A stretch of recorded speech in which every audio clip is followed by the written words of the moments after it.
Have I hurt you? No. Are you angry with me, darling? No. Will your wife ask you? Don't think so. Doesn't she ever? You have a beautiful back. Do you love me, Tony? I think so. Could you spend the rest of your life with me?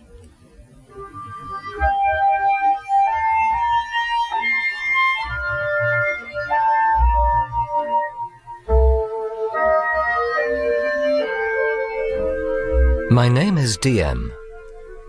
I was the examining magistrate in the Falcone case, before it went to the Court of Assize for trial before a judge, back in the mid-60s. The case has haunted me ever since.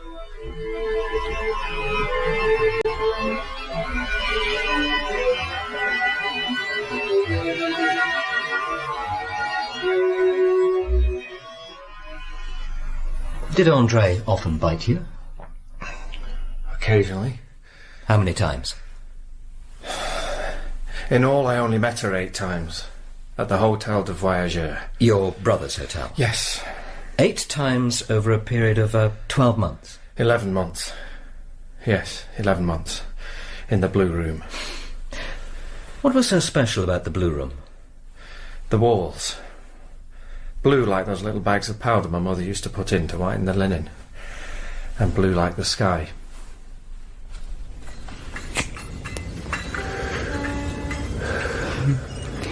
You're a handsome man, Tony. You're still bleeding. It's almost stopped. If she asks you about it, what will you say? I'll say I bumped into something. I know. The windscreen. Had to jam the brakes on suddenly. Did it never occur to you that she might have a motive in biting you? What motive? I was too busy just living.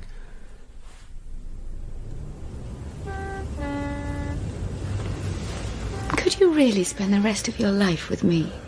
Of course. Can you be so sure? Aren't you a little afraid? What is there to be afraid of? Can't you just see us together, day after day? We'd get used to it, in time. Used to what? To one another. When I think of all the years I've wasted because of you. Because of me. How old were we at school? 6? And we've had to wait till now. Seriously, Tony, if I were free, would you get your freedom too? What was that you said? If I was able to get my What is it? Your husband. Nicolas? Yes. Where is he? What's he doing? He's crossing the square. Is he coming here? Definitely. How does he look? Where are you going? We mustn't stay here, as long as he doesn't find us together. I had the police transcripts and the psychiatrist's report in front of me. 2 big dossiers. But I wanted to hear from Tony Falcone himself. So we went back to the beginning. When you saw her husband coming out of the station, you were worried? Yes. No. A little bit. Which? Well, he was such a creature of habit, and not very well. He fussed about his health. He was epileptic? Yes. And Andrée was married to your friend? Nicolas wasn't my friend. Or anyone's friend, really. You went to school with him? Her maiden name was Formier, and she lived in the chateau with her mother. A very run-down chateau. Her father was a doctor, and the Germans got him. He died in a concentration camp and became a hero. And Andrée's mother? Had lots of airs and graces. Not much money, still. Andrée's was a different world from mine. And the Despierres, Nicolas' family? They had a grocer's shop. His mother was a widow, too. She was a good businesswoman. She had a clever peasant brain. She thought that Nicolas marrying Andrée would put her a cut above the other shopkeepers in Saint-Justin. She'd be on a par with Madame Formier, even. You are an agricultural engineer, Monsieur Falcone? Yes. Self-made businessman? You returned to the village 4 years ago to make a home for your wife and child. Yes. Andrée and Nicolas were married. How did you feel about that? Nothing, really. You and she hadn't been intimate before? No. Not even a flirtation? Not even a kiss? It never occurred to me. Why not? Because she was too tall. What? Like a statue. She wasn't meant for me. You renewed your acquaintance then? By accident. I drove past her on the road. She'd had a puncture. I helped her. And? You'll be late getting home for dinner. Well, you know how it is with my work. I'm often held up. Doesn't your wife mind? She knows it's not my fault. Where did you meet her? Paris? Poitiers. So you go for blondes. I don't know. Never given it a thought. I wondered if you were scared of brunettes. Why should you think that? Because in the old days you kissed pretty nearly every girl in the village. Except me. It was an oversight, I dare say. Would you like to kiss me sometime? What? Well, would you? It went beyond a few kisses. It went beyond. Beyond kisses. Will you? Will you, Tony? Come on, just do as I say, come on. Where? In the bushes. We'll be seen. We won't, just do what I say. I want you, Tony. I want you so much. I never dreamed she could be like that. What do you mean? Well, I thought she was reserved, frigid, like her mother. You took her at the roadside. She took me. Was she embarrassed afterwards? Anything but. Thank you, Tony. And I've been waiting for that since I was 14. Oh, how I used to hate those girlfriends of yours. I'd lie awake at night planning ways to make them suffer. Don't you think we'd better be going? Wait, Tony. No, don't get up. Here in the grass is all very well. There must be somewhere else we could meet. I'm over in Trion every week. Every Thursday. Maybe your brother's hotel. So it was all settled that evening? I suppose so. You suppose so? Things just carried us along. I can't think how else to put it. How did you communicate? She would leave a towel out on the little balcony over the shop. It meant she could get away. Then I'd tell my brother. The blue room? The blue room, yes. Did you believe Nicolas was capable of violence? No. But? He was a sick man, an introvert, broody. That day in Trion, did you think he might be armed? No. You were anxious about your wife and daughter. It was like an omen. An omen of what? Were you afraid of Nicolas? He always gave me the creeps. Even in your school days? He was different from everyone else. His fits. That evening when you went back home, did you feel that she was lost to you now? Who? Andrée? You had been involved for 11 months in what it's surely no exaggeration to call a wild passion, wouldn't you call it that? I desired her. Your wife, Giselle, would you describe her as reserved? Yes. Secretive? I wouldn't say that. She didn't like drawing attention to herself. She didn't want to be in the way, to be a nuisance. She asked nothing of anyone. Was she always like that, even as a girl? I think so. Well, after a film or a dance, if she was thirsty, she wouldn't mention it, just so I didn't have the expense of buying her a drink. Did she have many friends? Only one. A neighbour, an older woman. They used to go for long walks together. What was it about her that attracted you? I don't know. I've never really thought about it. You felt safe with her, is that it? I thought she would make... A good wife. Yes. Did you love her? Were you intimate before marriage? No. Did she attract you physically? I married her, so she must have done. Could you really spend the rest of your life with me? Of course. Can you be so sure? Aren't you a little afraid? What is there to be afraid of? Can't you just see us together day after day? We'd get used to it in time. Seriously, Tony, if I were free, would you get your freedom too?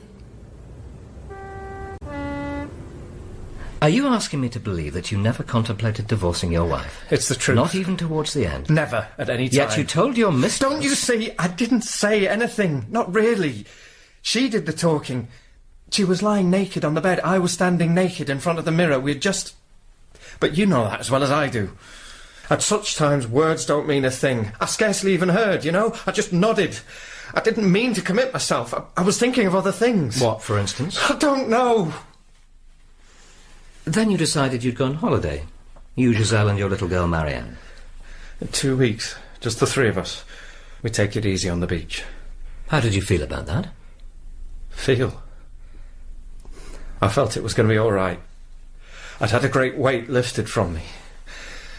I saw how close I'd come to disaster. Disaster, you say? You loved your wife? Yes. But there was some kind of barrier.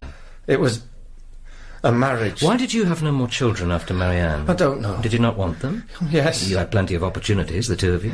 At the beginning, anyway. Then Giselle got pregnant. Was that when you began going with other women? I should have done that anyway. You mean you couldn't do without it? I don't know. You often say, I don't know. I can't answer your question. About wanting women? Aren't all men the same? Tell me, Tony, if I were free, would you get your freedom too? I was wondering, Monsieur Falcone, when you first suggested this holiday to your wife... It was just after she'd mentioned that Marianne was pale. Yeah, I'm aware of that. Let's say you saw your chance and leapt at it.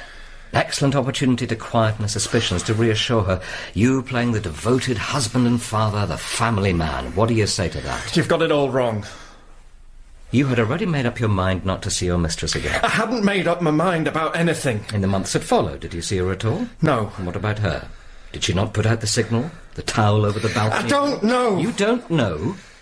From then on, I never went near her house on a Thursday morning. And all this for no better reason than that one afternoon you saw her husband walk across from the station to the hotel to order himself a glass of lemonade on the terrace. Yet here, according to your own story, here was the woman with whom you had known ecstasies of physical love, the like of which you had never dreamed of. In your own words, if I'm not mistaken, it was a revelation. If you say so, if that's what it says there. What was the holiday really like? I got snappy with Marianne. With Giselle, I think I was sometimes unreasonable. Yes, I thought about the blue room.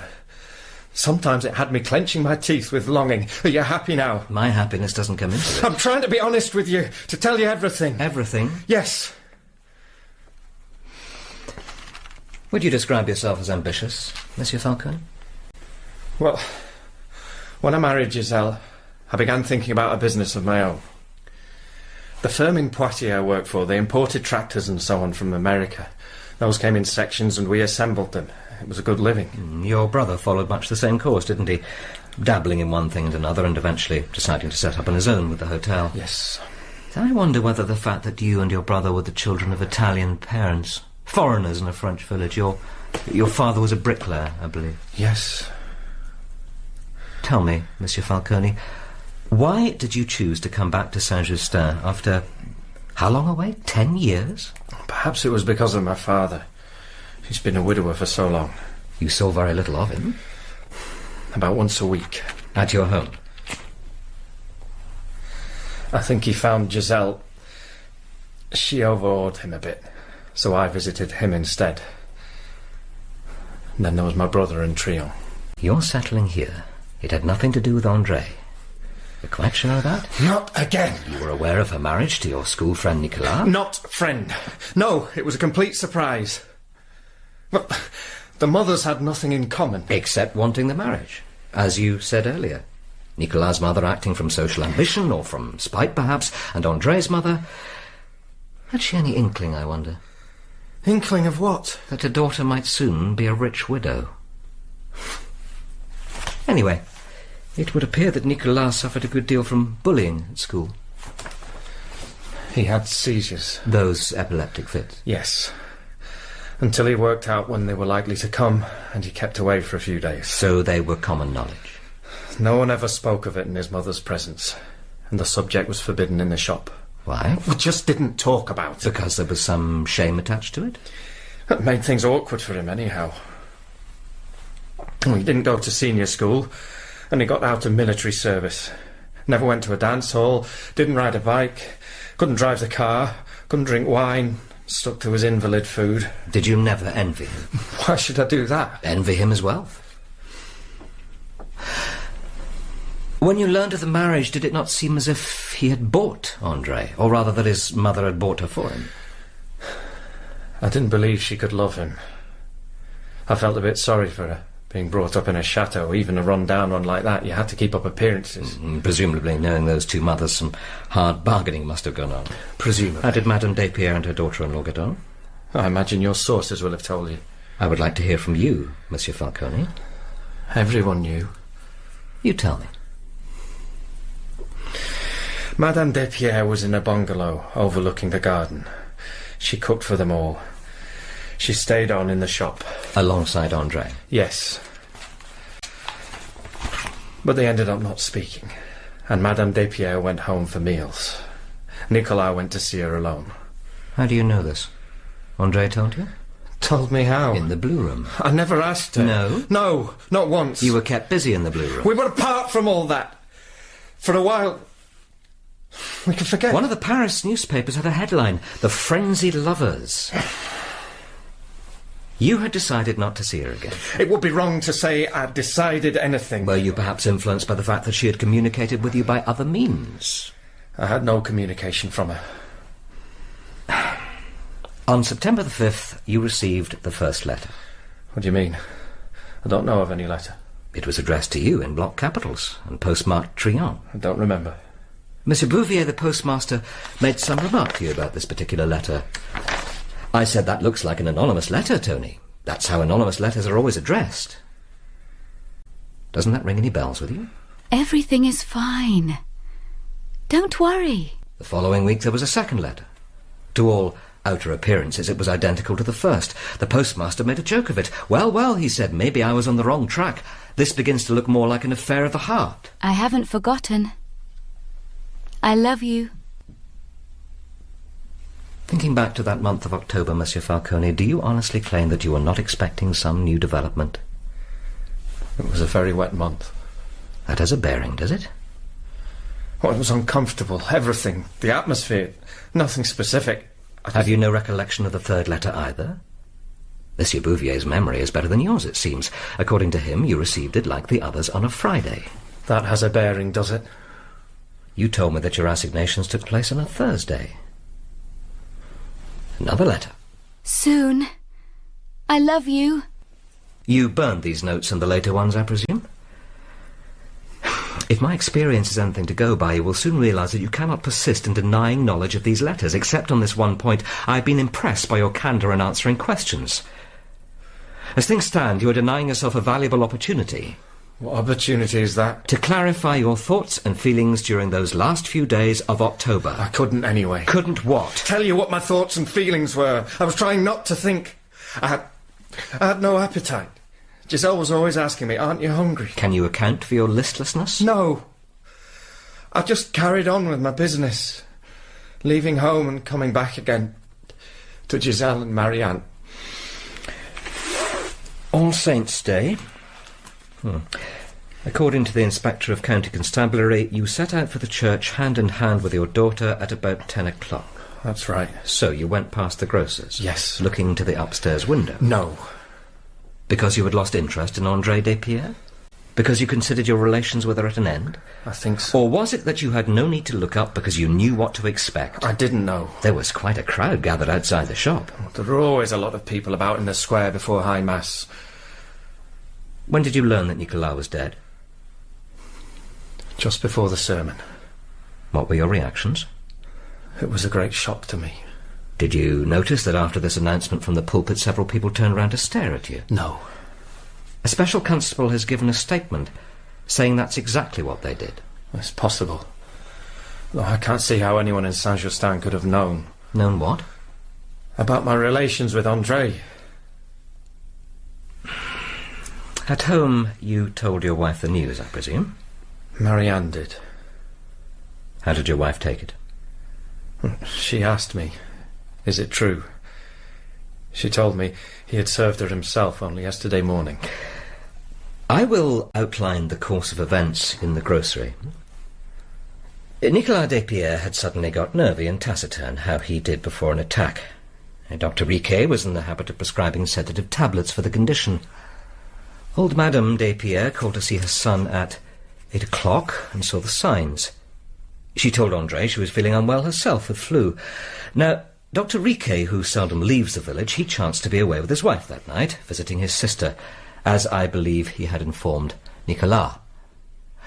At 3 o'clock in the morning, your friend Andrée telephoned the doctor's house, as though she were unaware of his absence.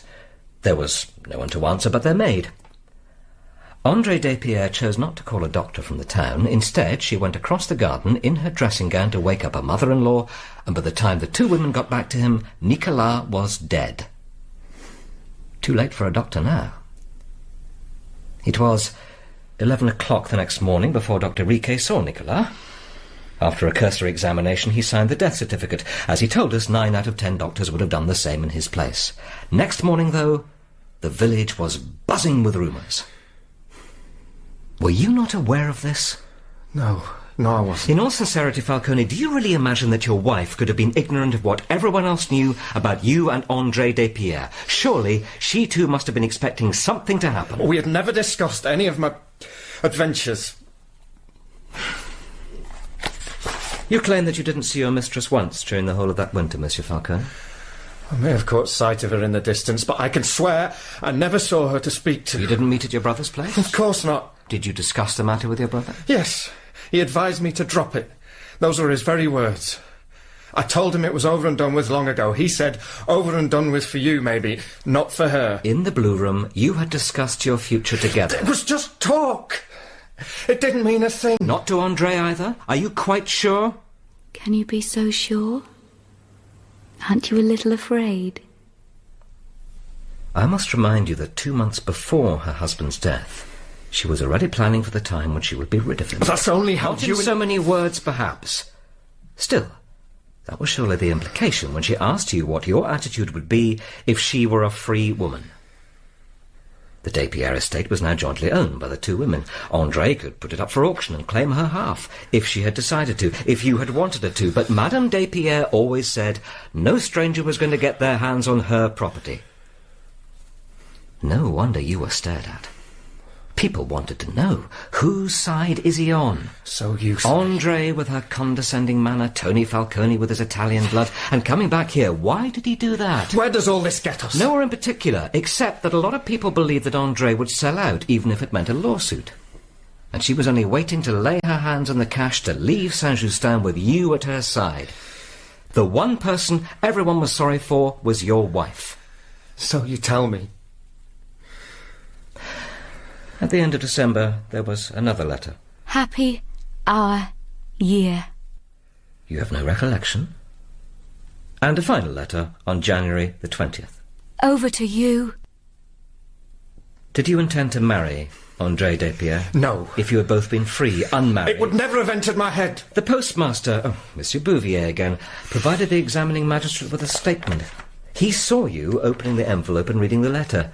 I'd never seen him look like that. He was like a man who had received the death sentence. He stared at me, or rather, through me. It must have been an alarming communication. Over to you. She had been waiting all this time for her Tony, and she had shut out everything that might distract her from her obsession. Tell me, Tony, if I were free... She had been free for 2 months now, free and rich. Would you get your freedom too? Then the train whistle blew. Yes? Maybe she convinced herself I said yes. I turned my head. She might have thought I was nodding. Over to you. Would you have divorced your wife? Certainly not. She wouldn't have allowed you? I had no intention of divorcing her. We were going to grow old together. Over to you. Over to you. Did you think Andrée had killed her husband? Why should I? That's what most of the village thought. And Giselle, too. No one could say what really happened. OK, so she hadn't gone for help when Nicolas was dying. Look, I had no hand in it. You were no longer lovers. No! But there was no escape from her. You could have left Saint-Justin. No, I couldn't. I was still paying for the house, the shed, the equipment. I was able to give my family a decent life. What did you tell your wife? Giselle. I told her how lucky I was, that I hadn't treated her as she deserved. I told her how happy I was. You must forgive me for repeating the question, Monsieur Falcone. For the last time, did you receive those letters? Andrée Despierre has admitted to writing them. She has disclosed their contents and her reasons for writing them. I have a transcript taken before witnesses about that last letter. Over to you. Monsieur Falcone, you've persistently refused to admit the existence of this correspondence. Is it to spare your mistress, or because you consider the letters damaging to yourself? I see you have other questions for me. We have reached February the 17th, Wednesday. Yes. It's a significant date? Oh, yes. It was fated. The end. The end? Of everything. Perhaps that was why, finally, he admitted knowing about the letters. We were in the land of his nightmares now.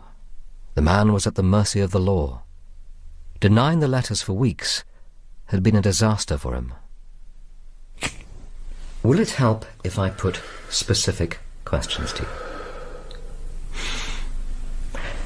Did your wife ask what your movements would be? I did tell her the night before that I had a very full day ahead, that I wasn't going to be home for lunch and I might be late for dinner. Did you tell her where you were likely to be at any time? I just mentioned the fair at Ambas. I was to meet a customer there, and I had a repair job waiting for me at Boulogne-sur-Sèvre. You've said at 7 o'clock you went to wake your daughter. Did you often do that? Most days. You wore your best suit, a blue suit which was usually kept for Sundays. Because I now had an appointment in Poitiers. I wanted to look my best to impress Garcia. I'll come to Garcia. You asked your wife, didn't you, if she wanted anything from the village? No! I told the inspector I didn't.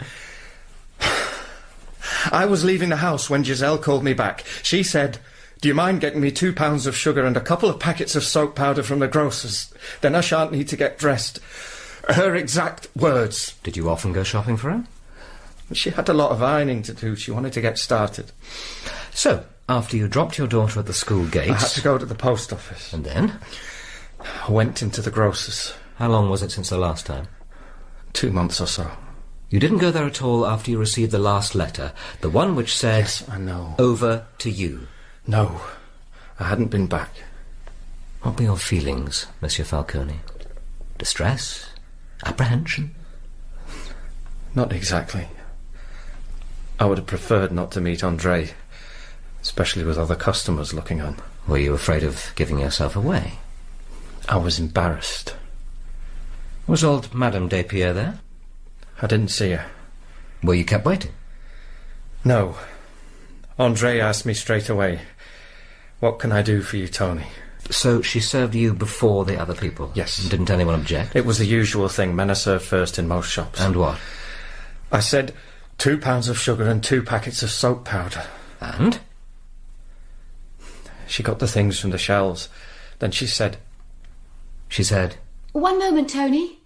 That plum jam your wife ordered a couple of weeks back. It's just come in. Go on. She went off to the storeroom and came back with a pot of jam. Was she away long? Not very. No longer than I would have expected. Did she appear agitated? I wasn't really looking at her. You heard her voice, though, so how did she... I think she was pleased to see me. Did she say nothing more to you? As I went out, she called after me. Have a good day, Tony. Did you notice anything unusual in her manner? I wasn't paying much attention at the time. It was just an ordinary day, like any other. And afterwards, looking back on it? I thought she did perhaps sound especially affectionate. Was Andrée often affectionate towards you? Yes. It's hard to explain. It was a special sort of affection. It reminded me of the way I sometimes felt about Marianne. Maternal? Not quite. Protective would be closer to it. We have 3 coincidences here. Your wife sends you to the grocer's instead of going herself. Yes. A certain make of jam, which no one eats but herself, is out of stock for several days. A fresh stock conveniently arrives on the day you go into the shop, and a jar of it is handed over to you. Yes. On that day of all days, you don't go straight home. You call first at the railway station. I had ordered a piston by express delivery. You parked your truck behind the station against the back wall. Yes. Where you couldn't be seen by anyone. It's the best place for picking up... The station master stated it was some considerable time before he heard you start your engine again. I wanted to make sure they'd sent exactly what I'd ordered. Another coincidence. When you arrived home, you left your purchases on the kitchen table. Your wife was in the garden, I believe, hanging out the washing. Yes, she was. Did you go out to her? Did you kiss her goodbye before you left? We didn't go in for that sort of thing. It wasn't as if I was going on a journey. I called out from the porch. Expect me when you see me. You didn't tell her you'd got the jam? Why should I? It was there on the table for her to see. Did you spend any time in the kitchen? And just before I left, I noticed the percolator simmering on the hot plate. I had a cup of coffee. That, if I'm not mistaken, is coincidence number 5, at least. If you say so. You called in to see your brother? I wanted to talk to him. I often talked over matters of business with him. And other matters? He was the only one who knew of my worries about Andrée. So you did have worries? Those letters bothered me. Only bothered you? Frightened me. And you had come to some decision, which was why you wanted to speak to your brother? Yes. While his wife was out shopping and the maid was upstairs doing the rooms? Yes. And this conversation... About me going to Garcia. I had a business proposition. By way of talking about Andrée Despierre. I told him if I stayed on, I was never going to have any peace. Did he not try to dissuade you? On the contrary, he seemed relieved. He disapproved of my affair with Andrée from the start. Let's continue with your movements that day. I went to the winter fair at Ombas. I handed out some prospectuses, then I went and saw to the repair job at Bolin. Then I went on to Poitiers to my meeting with Garcia. You told your wife you were going to Poitiers? No. Why not? Because nothing was settled with Garcia. There was no point in worrying her unnecessarily. And at Poitiers your appointment was at 4:30? Garcia... He used to be my foreman when I worked at the factory there. We exchanged family news, and then I put my proposition to him. Did you say anything about the reason why you wanted to leave Saint-Justin? Only that it had to do with a woman. I knew that he'd saved quite a bit, and he'd often talked of setting up on his own. I had a well-established business to offer, along with a house, the storage shed and all the equipment, plus the goodwill I'd built up. Was he interested? He wouldn't commit himself. He asked for a week to think it over. He needed to discuss it with his wife. In the event of Garcia's accepting your offer, what were your plans? I would have asked the company to appoint me as their representative in the north or east. Alsace, for instance, as far away from Saint-Justin as possible. They would have agreed. I know they think highly of my work. One day I hoped I might be able to start up again on my own. We've almost come to the end, Falcone. You went straight back to Saint-Justin? Yes. You didn't stop anywhere on your way? I felt suddenly that I must get home to my wife and child. I drove very fast. It was dark. You must have seen the lights of Saint-Justin some way off. Did you notice anything unusual? I saw lights on in every room of the house. We never had all the lights on at once. I was worried. I knew there must be something wrong. What did you think could be wrong? I thought something must have happened to my daughter. Not to your wife? With a child, there are so many things that can go wrong. You drew up about 20 yards from the house. Half the village was outside our gate. You had to push your way through the crowd. They made way to let me through, but they didn't look as though they were sorry for me. They looked angry, and I couldn't understand it. Fat old Didier, the blacksmith, in his leather apron. He was blocking my path. Stood there with his hands on his hips, and spat on my shoes. The police were there. I asked them, "Where's my wife? Where's my daughter?" The inspector was very unsympathetic. Neighbours are taking care of your daughter. "Where's my wife?" Where have you come from? "Poitiers." What have you been doing since you left this morning? We've been trying all over the place to get hold of you. "Since when?" Since 4:30 this afternoon. "What happened at 4:30? We had a phone call from Dr. Riquet. Inspector, has my wife had an accident? Just what are you playing at? I'm not playing at anything. They took her to hospital, Signor. I was at her bedside. She was still alive 3/4 of an hour ago. Would you... She's dead? No. It's a fact. What are these men doing in my house? It's a search, but we found what we're looking for. I want to see my wife. You'll do as you're told. As from now, Antonio Falcone, you're under arrest. What am I charged with? I'll ask the questions if you don't mind. Questions. Questions. That's when they started. All the questions. You admit that it was you who brought home this pot of jam? Pot of jam? Yes. Did you hand it over personally to your wife? I left it on the kitchen table. Without saying anything about it? I didn't see any need to. My wife was busy with the washing in the garden. When was the last time you went to your shed? This morning, just before 8, to get my truck out. Didn't you take anything else from your shed? Were you alone? My little girl was waiting Take for a look at this tin, Falcone. Do you recognise it? Must be mine, yes. What does this tin contain? Poison. Do you know what poison, Signor? Arsenic or strychnine, I'm not sure which. When we first moved in, the field where the shed is now was a dump. The butcher used to put his waste there, and even after I cleared the field, there were still rats. And Madame Despierre... Yeah, one moment, which Madame Despierre? The old lady or the daughter-in-law? The old lady. She sold me a tin. It's the stuff all the farmers use around here. I can't remember it's now. strychnine. How much did you put in the jam? That's absurd. When did your wife usually eat jam? At about 10 in the morning. You knew all about it, then? Knew all about what? About her habit of eating jam in the middle of the morning. Yes, I've just said. Plum jam. Her favourite? Yes. Do you know how much strychnine is a fatal dose? 4 grains. Doubtless you're aware that poison begins to take effect within 10 or 15 minutes. That's when the first convulsions occur. Where were you at 10 o'clock, Falcone? Just leaving my brother's place. He can corroborate. While your wife was lying on the kitchen floor, which is where she stayed, alone in the house, unable to call for help, until your daughter got home from school some time after 4. So she had to endure 6 hours of agony before anything could be done for her. Very efficiently planned, wasn't it? Your daughter found her. She rushed out of the house, hysterical. Where were you at 4:15, Signor? I was putting off time. Where were you? In the cinema in Poitiers. I want to see her. I want to see my child. Not for the present. Why not? She's my daughter. If we tried to get you to her, you'd be lynched by that mob out there.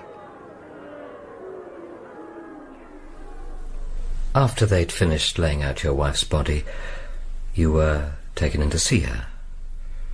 You didn't go up to her, you stopped a few steps away. You didn't speak. You didn't say a single word. Was this not the conduct of a guilty man, Monsieur Falcone? Well, it was because of me that she was dead. The grand jury decided that Tony and Andrée were to stand trial for the murder of Nicolas and Giselle. Tony scarcely seemed to take it in at all. Nicolas's body had been exhumed.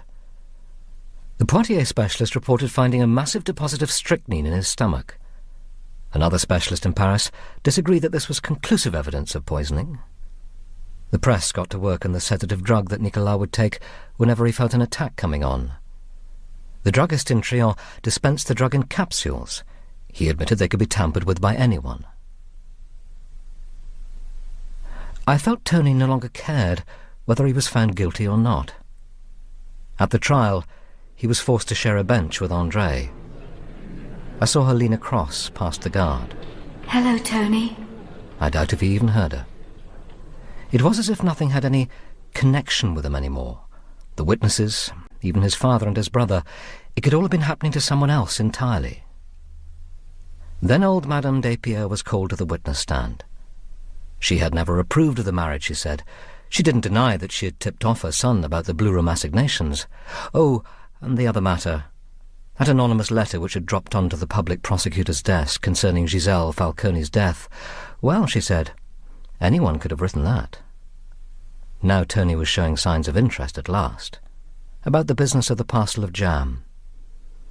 Madame Despierre claimed the parcel had arrived the night before the tragic events of the 17th, and that she had put it in the stockroom unopened. She told the court that the following morning she had left her daughter-in-law at the counter and gone home just at the moment when Tony was approaching the shop.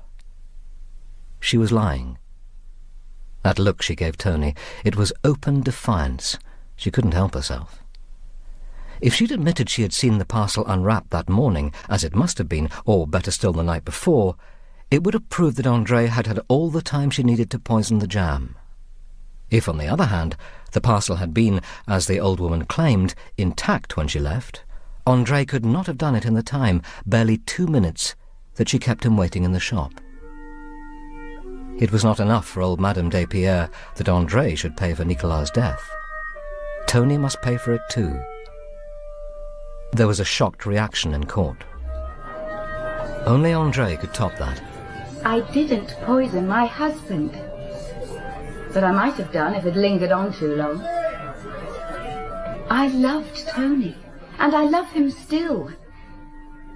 I wrote to Tony. I said, over to you. I only had to wait. I knew I could trust him. We loved each other.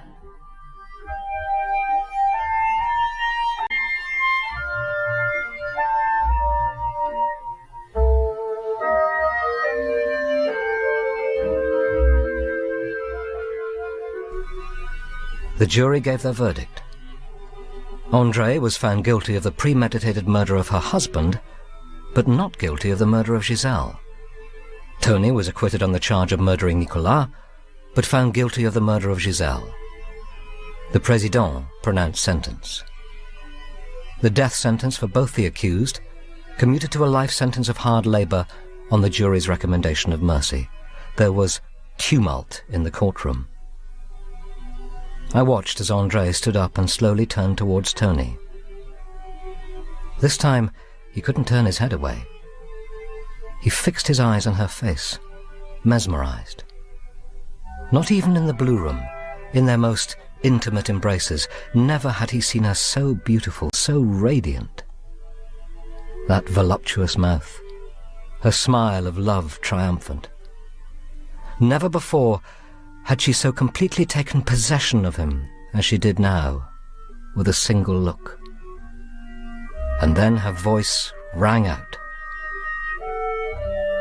You see, Tony, we'll never be parted now.